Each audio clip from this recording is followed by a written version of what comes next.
kita bergerak ke sini. Okey. Okey.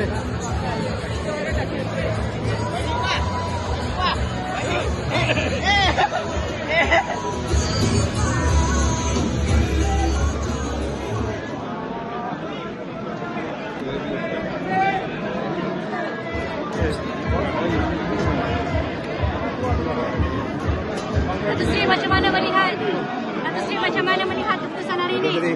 Alhamdulillah. Ubat macam mana?